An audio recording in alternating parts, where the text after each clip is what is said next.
ভাত আর আমি খাম না। কে তুমি ভাত খাবে না কে? ভাত না খাও রুটি বানাই দিমু। আমি থাকবার চাই না। কে তুমি খাটের ভিতর না থাকো মাটির মধ্যে থাকি নে? যাইলে তুই বুঝছিস না, তোর সংসারে আমি করবো না। সংসার না করলা তাই কি দুহান কুরবানি? যাইলে আমার কথাই বুঝতেছ না, আমি কি দেবো জামু? কে তুমি যা কইতে চাও সবই তো আমি বুঝতাছি, না বুঝলে কি আমি কই পারতাম? তোরা বোঝা লাগবো না, থাক আমি গেলাম। যা আমাকে দেখে ভয় পায়, আবার ঢং করে, ঘৃণা লাগে দেখতে। তোমাকে দেখে আমি ভয় পেতে যাবো কেন? না ভয় পাস না, তাই আমাকে যখন দেখবার গেছিল তখন ওই 10-12 জন সাথে করে লিয়ে গেছিল 20 জন। আবার যখন বিয়ে করিস তখন ওই 700-800 জন লোক লিয়ে আবার বিয়ে করবে গেছিল 20 জন। যদি ভয় নাই পাস আর আমাকে দেখ দিনি আমার সাথে কেউ আইছে, আমি একাই চলে আসছি। এরা প্রমাণিত, এরা একবার খাতা কলমে লেখা আছে যে সব স্বামীরাই বউক দেখে ভয় পায়।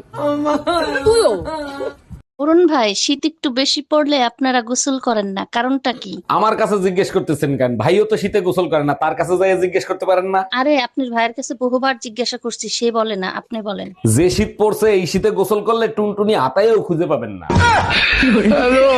মা আমারে বিয়া দিলে মামা গো বাড়িতে বিয়া দিও। কে না তুমিও বাবার বাড়িতে গেলা, আমারও দেখে আসলা।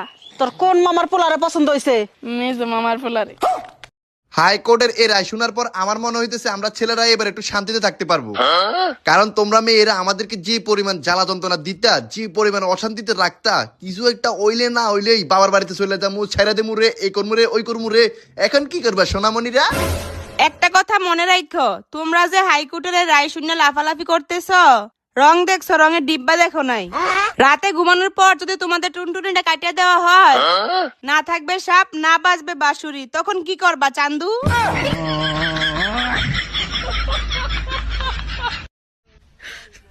এই তোমার দেখি মোস পেকে গেছে। খালি মোস পাকবো করে, নিচের তো পেকে গেছে। সত্যি নিচেরটা পেকে গেছে? আমি দাঁড়ের কথা কইতেছি।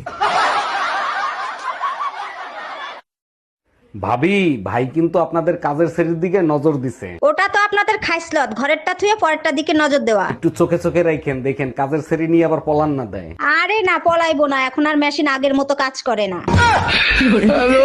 কি রে, কি হয়েছে তোর? শরীর খারাপ? আর বলিস না, মাথার থেকে পাও পর্যন্ত সব জায়গা ফুলে ফুলে উঠছে। ডাক্তার দেখাইয়া টেস্ট কর। সব ধরনের টেস্ট করছি, কোনো টেস্টে কিছু ধরা পড়ে নাই। তাইলে তুই এক কাজ কর, পোস্টমর্টম করে দেখ। আচ্ছা মা, কও তো এই পৃথিবীতে সবচেয়ে ভালো পুরুষ মানুষকে? কেডাই আবার? আমার বাপ। আমার বাপের মতো ভালো পুরুষ মানুষ এই পৃথিবীতে আর একটাও নাই। আর সবচেয়ে খারাপ পুরুষ কেডাই আবার? তোর বাপ।